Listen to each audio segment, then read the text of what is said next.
Ibu, ayah dan aku berlari secepat yang kita bisa ke halte bus. Aku tidak bisa mempercayainya. Ayah, itu jelas dia. Kita berusaha untuk berteriak melalui kebisingan mobil dan melewati keramaian orang. Ibu, tunggu. Tapi dia masuk ke bus dan pergi. Ibu menghilang setahun lalu. Orang tuaku bertengkar dan ibuku memutuskan untuk berjalan. Dia butuh menenangkan diri, tapi dia tidak pernah kembali. Polisi tidak berdaya, jadi ayah pergi ke detektif pribadi. Kita tidak berharap, tapi beberapa bulan kemudian dia menelpon. Ibuku ditemukan. Detektifnya meninggalkan alamat. Kita langsung bergegas ke sana. Aku bergetar dengan kegembiraan. Aku sangat merindukannya. Aku tidak bisa percaya akan segera melihatnya. Kita keluar dari mobil dan melihat sebuah rumah mewah. Wow, mungkin kita salah. Tapi tidak, semuanya cocok. Ini adalah rumahnya. Kita ragu lalu mengetuk pintunya. Itu terbuka dan... Ibu, aku tidak bisa mempercayai mataku.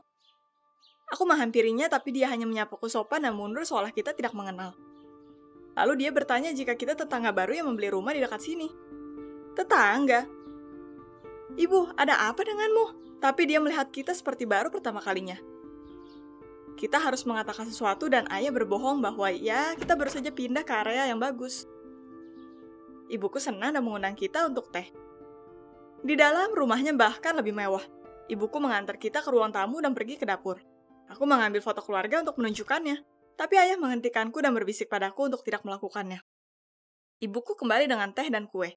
Dia berkata bahwa dia merindukan tamu, mereka jarang memilikinya. Aku tidak tahu apa yang terjadi. Itu seperti prank. Apa dia membenturkan kepalanya atau sakit? Dia benar-benar memperlakukan kita seperti orang asing. Aku tak tahan. Aku adalah anakmu, Bu. Seketika seorang pria dengan pakaian polisi datang ke ruang tamu. Ibu langsung terdiam. Lalu dia sadar dan memperkenalkan kita ke Steve, pacarnya. Apa? Kita tidak bisa mempercayainya. Steve merengut dan membisikkan sesuatu ke telinga ibuku. Ibu meminta maaf dan langsung pergi. Dia jelas tidak senang tentang ayah dan aku. Sementara ibuku pergi, dia memberikan kita interogasi nyata. Di mana kita tinggal? Kenapa kita datang? Kita harus kabur. Ayah dengan asal menjawab dan Steve ingin menanyakan hal lain. Tapi ibu kembali dan membawakannya sendal hangat. Dia jelas sangat gugup di depannya, bahkan tangannya bergetar.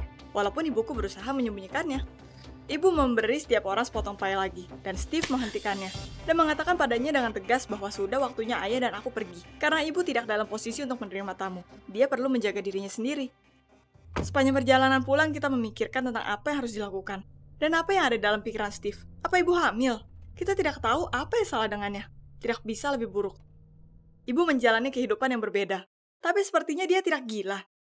Sesuatu pasti telah terjadi pada ingatannya. Kita memutuskan untuk mencari spesialis untuk menangani ini. Kita pergi ke psikolog dan dia mengiyakan kekhawatiran kita. Ibuku memiliki amnesia. Dia benar-benar melupakan kita. Tapi psikolognya berkata bahwa ada harapan untuk sembuh. Dia bisa ditolong. Dia berkata untuk menunjukkannya memorabilia. Itu akan membangunkan memorinya tentang kita. Hal yang utama adalah tidak langsung mengatakan kebenarannya, atau itu akan lebih melukainya. Kita pergi melihatnya lagi. Ayah muncul dengan gerakan keren. Dia memberikan ibuku mawar biru di pot. Sama seperti kencan pertamanya. Ibu senang melihat kita, tapi dia tidak mengizinkan kita masuk. Steve ada di rumah. Meskipun demikian, ayahku memberi ibu bunga dan aku berterima kasih atas teh dan kuenya. Ibu senang dengan warna biru dari mawarnya. Dia bahkan berkata dia pernah melihatnya di suatu tempat. Apa dia mengingat sesuatu? Tapi lalu Steve muncul dan tiba-tiba meminta kita pergi.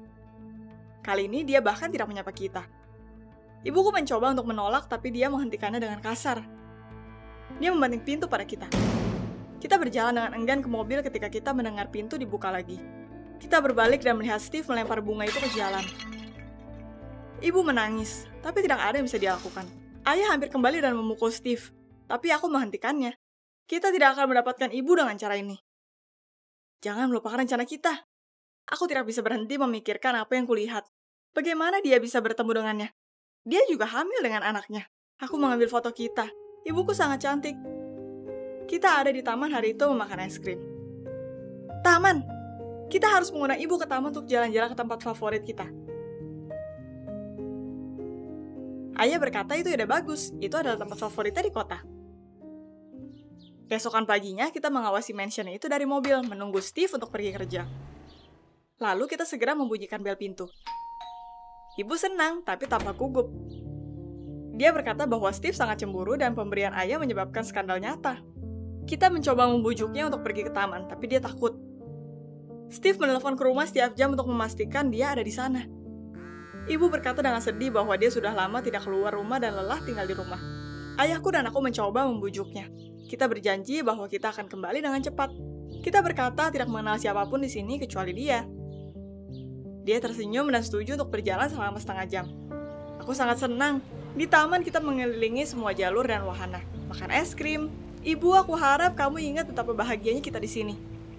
Tiba-tiba ibu menarik poniku dari wajahku seperti biasanya. Bagaimana jika... Tapi kemudian ibuku melihat arlojinya dan perubahan terjadi di wajahnya. Dia meminta kita untuk segera membawanya pulang. Aku gadis yang baik, tapi dia harus pergi. Dia sudah terlalu lama bersama kita. Steve akan marah. Dasar brengsek. Steve tidak punya hak untuk memperlakukannya seperti ini. Dia bukan miliknya. Ayah berkata bahwa ibu tidak bisa tinggal dengan tirani ini. Dia pantas mendapatkan yang lebih baik. Ibu mulai membuat alasan dan berkata bahwa Steve sangat khawatir tentangnya. Tapi itu jelas bahwa dia sangat takut pada bajingan ini.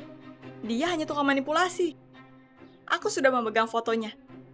Aku ingin memberitahu ibuku secepat mungkin bahwa kita adalah keluarga sebenarnya. Tapi lalu kita mendengar sirene polisi. Dia sangat marah dan berteriak bahwa ibuku tidak seharusnya pergi. Kita harus pergi. Ayah berbisik pada ibu untuk menghubungi kita ketika Steve kerja. Kita bisa membantunya kabur. Sebelum ibu bisa merespon, Steve meraih lengannya dan menariknya ke mobil. Dia berteriak untuk pergi dari keluarganya, kalau tidak dia akan menangkap kita. Ayah sangat marah. Bagaimana bajingan ini memperlakukan ibuku? Seluruh tubuhku gemetar. Tapi tidak ada yang bisa kita lakukan selain menunggu ibuku menelpon. Bagaimana jika dia tidak menelpon? Aku bergerak dan berbalik sepanjang malam dan tidak bisa tidur karena pikiran ini. Tapi menjelang pagi, telepon berdering. Ibu, dia meminta kita untuk datang dan berkata Steve tidak ada di rumah. Jadi dia telah memutuskan untuk meninggalkan bajingan ini. Kita ada di rumahnya untuk beberapa menit. Pintunya terbuka sedikit. Kita mengetuk dan mendengar ibuku meminta kami untuk masuk dan menunggunya bersiap. Tapi ketika kita ada di ruang tamu, kita melihat petugas polisi di sana. Sebelum kita bertindak, kita ditangkap. Ini buruk. Aku mulai melawan dan berteriak. Tidak, biarkan kami pergi. Steve tidak pergi kemana-mana. Dia menatap kami dan menyeringai. Ternyata dia menemukan rumah tempat kita tinggal. Ada orang lain di sana tentu saja. Steve meyakinkan ibuku bahwa kita adalah penipu atau pencuri dan memintanya untuk menjebak kami. Itu sungguh mengerikan. Ibuku mengalihkan pandangannya dan berusaha untuk tidak melihat kami. Aku tidak bisa diam lebih lama lagi. Aku mulai memberitahu ibuku bahwa kita bukan penipu. Kita adalah keluarganya. Dan karena alasan tertentu ibuku tidak mengingat kami. Sulit untuk berbicara dan air mata mencekikku. Aku menggeliat keluar dari tangan polisi dan mencoba mengeluarkan foto dari tasku dengan tangan gemetar.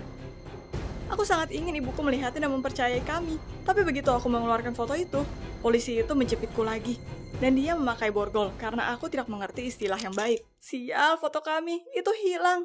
Aku meminta polisi untuk mencarinya, tapi dia tidak mendengarkan. Kita seharusnya pergi ke kantor polisi. Dan ibu bahkan tidak melihat kami. Seperti di halte bus. Kita mencoba menjelaskan semuanya kepada polisi, tapi mereka memberitahu kita bahwa ibuku harus mengkonfirmasi kata-kata kami. Bagaimana? Dia tidak mengingat kami. Kita duduk di stasiun selama 5 jam. Segalanya tampak tidak berguna. Kita putus asa saat mendengar suara ibuku. Dia sedang mencari kita, dan dia memegang fotoku di tangannya. Bu, di sini. Aku lari padanya. Dia bilang itu semua adalah kesalahan besar, bahwa aku adalah putrinya. Dia ingat semuanya. Kita menangis bahagia. Ketika semua orang sedikit tenang, ibuku memberitahu kami bahwa dia ingat segera setelah melihat fotonya. Ibu mencoba menjelaskan semuanya pada Steve, tapi dia marah dan menguncinya di mansion. Dia hanya berhasil keluar dari pintu belakang ketika dia tertidur. Ayah bertanya bagaimana perasaannya dan apakah bayinya baik-baik saja. Ibu tidak mengerti apa yang dia bicarakan pada awalnya.